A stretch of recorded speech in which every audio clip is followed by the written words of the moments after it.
আধ ঘন্টা হয়ে গেল অভিষেক বন্দ্যোপাধ্যায়ের কালীঘাট রোডের যে বাড়ি, সেখানে সিআইডির তদন্তকারী আধিকারিকরা তারা গিয়েছেন। ফের সেখানে তারা গিয়েছেন বিধানসভায় সই জালিয়াতির কাণ্ডে শনিবারের পর আজ ফের তারা সেখানে পৌঁছে গিয়েছেন, কারণ আজকে হাজিরা দেওয়ার কথা ছিল অভিষেক বন্দ্যোপাধ্যায়। তিনি অসুস্থতার কারণে দেননি, 15 দিন সময় পেয়েছেন। দুই প্রতিনিধি আমাদের সঙ্গে রয়েছেন, পার্থপ্রতিম ঘোষ এবং সন্দীপ সরকার। পার্থ, আমরা ছবি দেখতে পাচ্ছি একদম গেটের বাইরে দাঁড়িয়ে অপেক্ষা করছেন সিআইডি তদন্তকারী আধিকারিকরা। দেখো 6:50 নাগাদ সিআইডি তদন্তকারী আধিকারিকদের টিম তারা কিন্তু এসে পৌঁছায় অভিষেক বন্দ্যোপাধ্যায় কালীঘাট রোডের যে বাড়িতে অভিষেক বন্দ্যোপাধ্যায় রয়েছেন সেই বাড়িতে।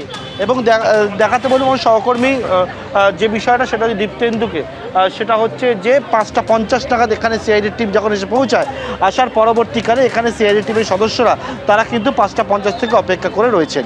এবং আজকে যে বিষয় সেটা হচ্ছে অপেক্ষা করে থাকার পর তারা বলেন যে অভিষেক বন্দ্যোপাধ্যায়কে আরও একটা নোটিশ তারা কিন্তু সার্ভ করতে চান।